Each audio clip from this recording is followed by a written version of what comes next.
இப்ப நடந்துட்டு இருக்கக்கூடிய ரஷ்யா உக்ரைன் பிரச்சனை முடிவுக்கு வருமா வராதா அப்படின்ற கேள்விகள் பலருக்கும் இருக்கு.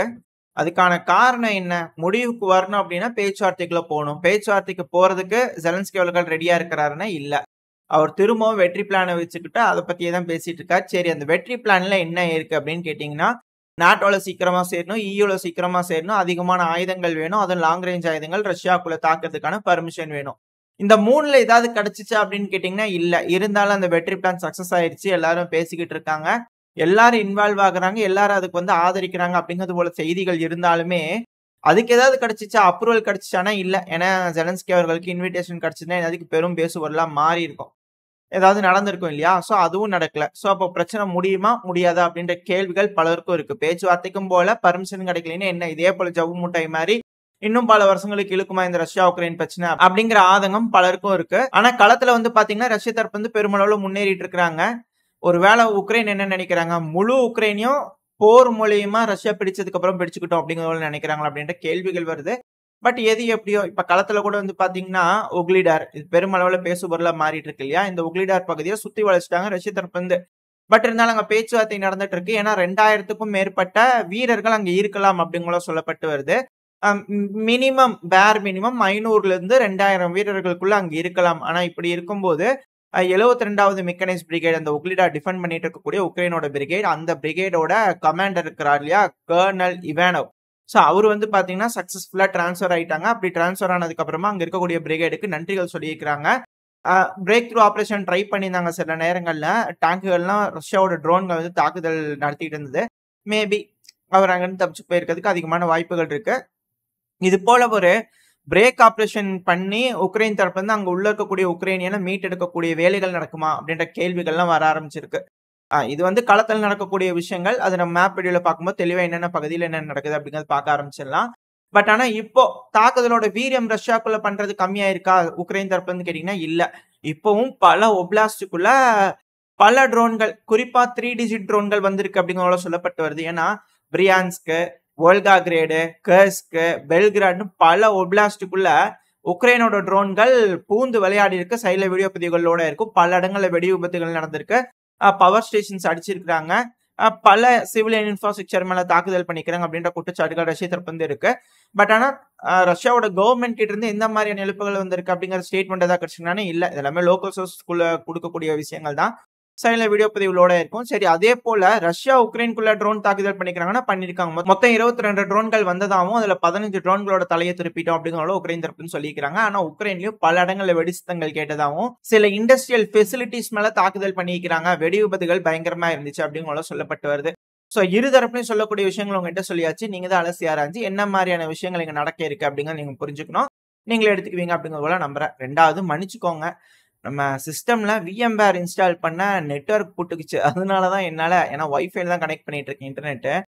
ரெக்கார்ட் பண்ண எடிட்டிங் பண்ணி எதுவும் பண்ண முடியல. 2 நாளா சுத்தமாவே இன்டர்நெட் கனெக்ட் ஆகவே இல்லை. அப்புறம் திருப்பி OS ஃபார்மேட் பண்ணி எல்லாத்தையும் பண்ணதுக்கு லேட் ஆயிடுச்சு. ஸோ அதனால தான் 2 நாளா வீடியோ போட முடியல. மன்னிச்சுக்கோங்க. நாளையிலேருந்து வீடியோ கரெக்டாக வர ஆரம்பிச்சிடும். இன்கேஸ் இந்த வீடியோ எல்லாம் கரெக்டாக ரெடி ஆயிடுச்சுன்னா நாளையிலேருந்து டைமுக்கு எல்லா வீடியோ பதிவுகளும் வர ஆரம்பிச்சோம். தயவு செஞ்சு மன்னிச்சுக்கோங்க இந்த ஒரு டிலேக்காக. இப்ப நம்ம விஷயத்துக்குள்ள போக ஆரம்பிச்சிடலாம். சரி, ஓகே. உக்ரைன் தரப்புல வந்து பாத்தீங்கன்னா என்னதான் நினைக்கிறாங்க அப்படின்ற ஒரு கேள்விகள் வருது இல்லையா? இதை பத்தி ஒரு சின்ன அனாலிசிஸ். இனிஷியல் டைம்ல இந்த போரோட தொடக்கத்துல துருக்கியில வச்சு ஒரு பீஸ் நெகோசியேஷன் நடந்தது. அந்த டீல்ல எல்லா ஒப்லாஸ்டும் இன்க்ளூடிங் கிரீமியா உட்பட எல்லாமே உக்ரைனுக்கு தான் சொந்தம். நாட்டோல சேரக்கூடாது, ராணுவத்தை கம்மி பண்ணிக்கணும். 2வது கிரீமியால ரஷ்யாவோட பேஸ் இருக்கும். ரஷ்ய மொழி 2வது மொழியா டிக்ளேர் பண்ண அங்க இருக்கக்கூடிய மக்களை துன்புறுத்தக்கூடாது மிலிட்டரி ரீதியா. இதுதான் அங்க இருக்கக்கூடிய சில கோரிக்கைகள். இது கூட இன்னும் சிலது இருக்கலாம். பட் ஆனா இதுதான் மெயினான கோரிக்கைகள். இதுல மிக முக்கியமான விஷயம் என்னன்னா டெரிட்டரிஸ் எல்லாம் எல்லாமே வந்து பாத்தீங்கன்னா உக்ரைனுக்குள்ளதான் இருந்துக்கும். சோ இந்த மாதிரியான ஒரு டீல் உக்ரைனுக்குள்ள இருந்தும் உக்ரைன் அதை ஸ்கிராப் பண்ணிட்டாங்க. காரணம் என்னன்னா நாட்டோல சேர்றேன்றதுக்காக.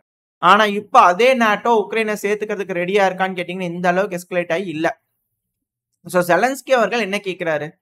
அதாவது நீங்க நாட்டோல சேர்த்துக்கிறதா சொன்னீங்க. அதுவும் போரிஸ் ஜான்சன் அவர்கள் தான் நடுவுல பூந்து கெடுத்துட்டாரு அப்படிங்கிறது போல இந்த பீஸ் டீல்ல ஏகப்பட்ட நபர்கள் சொல்லப்பட்டு வருது. அது உக்ரைனோட பார்லிமெண்ட்ல இருக்கக்கூடிய மிக முக்கியமான நபர்கள் எல்லாமே வந்து பாத்தீங்கன்னா சொல்லியிருக்காங்க. அந்த பீஸ் நெகோசியேஷன்ல பார்ட்டிசிபேட் பண்ணவங்க எல்லாம். சோ அந்த டீல் படி டெரிட்டோரிஸ் வந்து உக்ரைனுக்கு லாஸ் இருக்காது. ஆனா இப்போ 2 வருஷம் கழிச்சு 3 வருஷம் ஆக போகுது. இப்ப வந்து பாத்தீங்கன்னா டெரிட்டோரிஸ் லாஸ் ஆகுது. சோ அதனாலதான் டெரிட்டரிஸ் லாஸ் ஆனாலும் பரவாயில்ல, இந்த கெர்சன் ரஷ்யாவோட கட்டுப்பாட்டுக்குள்ள இருக்கக்கூடிய கெர்சன் கிரீமியா போறது ஓகே. ரெண்டாவது அந்த சைடுல வந்து பாத்தீங்கன்னா டொனஸ்க் லுகான்ஸ்க் அது போறது ஓகே. ஆனா இந்த ஜாப்ரோசேஷியா பகுதி எங்களுக்கு மீட் எடுத்து கொடுத்துருங்க, ஜாப்ரோசேஷியா எங்களுக்கு வேணும் கண்டிப்பா அப்படிங்கிறத செலன்ஸ்கி அவர்கள் கொஞ்சம் ஸ்ட்ராங்கா இருக்கிறாரு. அதுவும் குறிப்பா இந்த ஜாப்ரோசேஷியாவோட அணு உலைங்கிறது ரொம்ப ரொம்ப முக்கியம் உக்ரைனுக்கு. இருந்ததுனா தான் அவங்களால ஏதாவது எலக்ட்ரிசிட்டி ப்ரொடியூஸ் பண்ணி ஏதாவது பண்ணிக்க முடியும். அதுவும் உக்ரைனுக்குள்ள இல்லைன்னா எப்படி அப்படிங்கிறது போல கேள்விகள் இருக்கு. ஸோ செலன்ஸ்கி அவர்கள் சில டேர்ம்ஸுக்கு ரெடியா இருக்காரு. லுகான்ஸ்க் டொனஸ்க் விட்டுருங்க, அது அவ்வளவுதான். இந்த கெர்சன் பத்தி ரஷ்யா பிடிச்சு வச்சுக்கிறது ஓகே. கிரீமியா பகுதி டிஸ்பியூட்டட் டெரிட்டரி அது இருக்கட்டும், ஆனா ஜாப்ரோசேஷியா பகுதி எங்களுக்கு மீட் கொடுங்க அப்படிங்கிறது போல மிக பிரதானமான கோரிக்கைகள் இருக்கிறதா சொல்லப்பட்டு வருது. உளவு தகவல்கள் போலியான தகவல்கள் தான் இது. இது நியாயமான விஷயமா மேற்குலக நாடுகளுக்கு தெரியுது. ஏன்னா இனிஷியலா பிரச்சனை இல்லை, லுகான்ஸ்க் டொனஸ்க் பிரச்சனை, அங்க இருக்கக்கூடிய மக்கள் மேல குண்டுகள் போட்டாங்க அப்படிங்கிறது போல பல விஷயங்கள் குற்றச்சாட்டுகள் ரஷ்ய தரப்புல இருந்து இருக்கு. ஐநாலேயே வந்து பாத்தீங்கன்னா அசோவ் பிரிகேடு மேல அமெரிக்கா தரப்புல இருந்து கனடா தரப்புல இருந்தும் குற்றச்சாட்டுகளா சுமத்தி இருந்தாங்க. சோ அது ஓகே. இப்ப சண்டை நடந்திருக்கு, கெர்சன் பகுதி கிரீமியா பகுதி இதெல்லாம் போகுது. சோ ஜாப்ரோசியா பகுதியை மட்டும் விட்டுறணுமா இல்லையா? சோ அதனாலதான் இந்த சுவிட்சர்லாண்டோட அமைதி பேச்சுவார்த்தை அந்த மாநாட்டுல வந்து பாத்தீங்கன்னா இந்த ஜாப்ரோசியா இந்த சி ஆஃப் அசோக்கு போயிட்டு வர்றதுக்கு டோல் எதுவும் கேட்க கூடாது அப்படிங்கிறத சொல்லியிருந்தாங்க இல்லையா? சோ எல்லாம் மேட்ச் பண்ணி பார்க்கும்போது ஓகேவா, அந்த டீலுக்கு அவங்க ஓகேவா இருக்கிறாங்களா அப்படின்ற ஒரு கேள்விகள் வருது. ஒருவேளை அந்த ப்ரொபோசலை வச்சிருக்கலாம் அப்படிங்கிற சொல்லப்பட்டு வருது. ஆனா ரஷ்யாவுக்கு அது ரெடியா இல்லை. ஏன்னா நீங்களே யோசிச்சு பாருங்களேன், ஜாப்ரோசியான்ற ஒரு பகுதி நடுவுல இல்லாம கிரீமியாவும் கெர்சனும் வந்து தனிப்பட்டு இருக்கு அப்படிங்கும்போது ரஷ்யா கேப்சர் பண்ணி வச்சிருக்காங்க இல்லையா லுகான்ஸ்க் டொனஸ்க் பகுதி முழுவதும். சோ அது வந்து அது ரஷ்யாவோட அட்டாச் ஆயிருக்கும். ஆனா இந்த கிரீமியாவும் மேல இருக்கக்கூடிய கெர்சனும் திரும்பி துண்டிச்சுதான் இருக்கும். அது வந்து ரஷ்யா மெயின்டைன் பண்றதுக்கும் மேனேஜ் பண்றதுக்கும் ரொம்ப இக்கட்டான சூழ்நிலையை உருவாக்கும். சோ அதனால ரஷ்யா பிடிச்சு வச்சிருக்கக்கூடிய ஜாப்ரோசியா பகுதிங்கிறது ரஷ்யாவுக்கு தான் வேணும் அப்படிங்கறதுல அவங்க ஸ்ட்ராங்கா இருக்காங்க அப்படிங்கறத சொல்லப்பட்டு வருது. ரஷ்யாவை பொறுத்த வரைக்கும் நாங்க இவ்வளவு நாளா சண்டை பிடிச்சாச்சு, நீங்க அதை அப்பவே ஒத்துக்கணும், நீங்க ஒத்துக்கல, நாங்களே இழந்திருக்கோம், எங்களுக்கு செலவாயிருக்கு, ஏகப்பட்ட விஷயங்கள் இருக்கு. அதனால நாங்க பிடிச்சு வச்சிருக்கிற ஜாப்ரோசியா பகுதி, நாங்க பிடிச்சு வச்சுக்கிற கெர்சன் பகுதி, நாங்க பிடிச்சு வச்சுக்கிற அது போக டொனஸ்க் லுகான்ஸ்க் முழு பகுதிகளையும் நீங்க விட்டு வெளியே போயிட்டீங்க அப்படின்னா பிரச்சனை இல்லை அப்படிங்கிற ரஷ்ய தரப்புன்னு சொல்றாங்க. ஆனா இப்போ வரைக்கும் அது இழுபறியாவே இருந்துகிட்டு இருக்கு. ஜாப்ரோசியா விட்டு கொடுக்கறதுக்கு உக்ரைன் தயாராகவே இல்லை. ஏன்னா ஜாப்ரோசியா உக்ரைன் கிட்ட இருந்ததுனாதான் என்னைக்கா இருந்தாலும் இந்த கெர்சன் கிரீமியா இந்த பகுதியெல்லாம் மீட் எடுக்கிறதுக்கு ஒரு வாய்ப்பு இருக்கு. அப்படி இல்லைன்னா இல்ல. சோ அந்த ஒரு காரணத்தினாலதான் எஸ்கலேஷன் டாமினன்ஸ் திரும்ப திரும்ப உக்ரைன் தரப்பு வந்து காமிச்சுக்கிட்டு இருக்காங்க. சோ இது போல விஷயங்கள் அங்க நடந்துகிட்டு இருக்கு அப்படிங்கிற சொல்லப்பட்டு வருது. இந்த விஷயத்த கூட மேற்குலக நாடுகள் காம்ப்ரமைஸ் பண்ணி உக்ரைனுக்கு வேணுங்கிறது வாங்கி தரல. ஜாப்ரோசியான்ற ஒரு ஒப்லாஸ்ட் கூட அது பாதிதான் ரஷ்யா கிட்ட இருக்கு, அதை கூட அவங்களால வாங்கி கொடுக்க முடியல. அப்படிங்கும்போது பிட்ரேல் பண்ணிட்டாங்க உக்ரைனுக்கு அப்படிங்கிறது போலதான் உக்ரைன்ல இருக்கக்கூடிய மக்கள் யோசிக்க ஆரம்பிப்பாங்க. இப்போ உக்ரைன்ல இருக்கக்கூடிய பல நபர்கள் வந்து பாத்தீங்கன்னா வெல் ட்ரைன்டா இருக்காங்க. பல நபர்களையும் பிடிச்சு ராணுவத்துல ட்ரைனிங் பண்ணிட்டு இருக்காங்க. ஒரு என்டையர் பாப்புலேஷனே எங்களுக்கு துரோகம் பண்ணிட்டாங்க அப்படின்னு நினைக்கும் போது அது மேற்குலக நாடுகள், அதுவும் யூரோப்போட ஒட்டி இருக்கக்கூடிய ஒரு மிகப்பெரிய நிலப்பகுதி, அதுவும் இப்ப இருக்கக்கூடிய காலகட்டத்துல அதிநவீனமான ராணுவம்னா உக்ரைனும் ஒன்னா மாறிடுச்சு. ஏன்னா அந்த அளவுக்கு வெல் எக்ஸ்பீரியன்ஸ்டு பிரிகேட்ஸ் வந்து உக்ரைன் கிட்ட இருக்காங்க. ரஷ்யாக்கு இணையா உக்ரைனுக்கு எக்ஸ்பீரியன்ஸ் கிடைச்சிட்டு இருக்கு. சோ இப்ப அவங்க வந்து என்டையரா யூரோப்பியன் யூனியனுக்கு எகெயின்ஸ்டா திரும்பும் போது எப்படிப்பட்ட ஒரு எகெயின்ஸ்டான மனநிலை வந்து யூரோப்புக்கு எகெயின்ஸ்டா இருக்கும். அது வந்து யூரோப்புக்கு நல்லது இல்லை இல்லையா? சோ அந்த ஒரு காரணத்தினாலதான் இது வளவலா கொலவலான்னு இழுத்துக்கிட்டே இருக்கு. யாராலையும் இது சமாதானம் பேசி முடிச்சு வைக்க முடியல அப்படிங்கிற புரிஞ்சுக்க முடியுது. இதுதான் இங்க நடந்துகிட்டு இருக்கு அப்படின்ற போல போலியான உளவு தகவல்கள் வந்துகிட்டு இருக்கு. நீங்க என்ன நினைக்கிறீங்க? ஒருவேளை ரஷ்யா சொல்ற மாதிரி ஜாப்ரோசியா நாங்க பிடிச்சது எங்களுக்கு தாங்க வேணும், அது இல்லாட்டி எங்களால மேனேஜ் பண்ண முடியாதுன்னு சொல்றாங்க இல்லையா? 2-3 வருஷம் கிட்டத்தட்ட ஆயிடுச்சு. இப்ப வரைக்கும் போர் நடந்துகிட்டு இருக்கு. மிலிட்டரி ரீதியா ரஷ்யாவோட கைதான் ஓங்கி இருக்கு, எக்கனாமிக்கல் ரீதியா ரஷ்யாவோட கைதான் ஓங்கி இருக்கு, ரெண்டாவது டிப்ளமேட்டிக்கலி ரஷ்யாவோட கைதான் ஓங்கி இருக்கு. இதெல்லாம் இருக்கும்போது எப்படி அப்படின்ற கேள்விகள் வருது. மேபி இந்த ஒரு காரணத்தினாலதான் மிடில் ஈஸ்ட்ல வந்து பிரச்சனை இஸ்ரேலை வச்சு எஸ்கலேட் பண்றாங்களா அப்படின்ற கேள்விகளும் கண்ணோட்டங்களும் பல அனலிஸ்டுக்குள்ளயும் வந்திருக்கு. அதுவும் இப்ப வந்து பாத்தீங்கன்னா ஹிஸ்புல்லாவோட தலைவர் இருக்கிறார் இல்லையா நசரல்லா அவர்கள், அவர் இறந்துட்டாரு. ஐடிஎஃப் தரப்ப சொல்லிட்டாங்க, ரெண்டாவது ஹிஸ்புல்லா தரப்புல இருந்தும் சொல்லிட்டாங்க அவரோட உடலை வந்து மீட் எடுத்திருக்கிறாங்க. அதுவும் அடுக்குமாடி குடியிருப்பு இருக்கு இல்லையா? சோ அதுக்கு கீழே ஒரு பங்கர் இருந்திருக்கு. அந்த பங்கர்ல வந்து பாத்தீங்கன்னா ஒரு மீட்டிங் நடந்திருக்கு. இதுல ஈரானை சேர்ந்த சில முக்கியமான நபர்களும் பார்ட்டிசிபேட் பண்ணிருக்கலாம் அப்படின்னு சொல்லப்பட்டு வருது. அது கூட ஹிஸ்புல்லாவோட அடுத்த தலைவரா இருக்கிறான்னு சொன்னாங்க இல்லையா? சோ அவரும் இறந்துட்டு தான் சொல்லப்பட்டுட்டு வருது.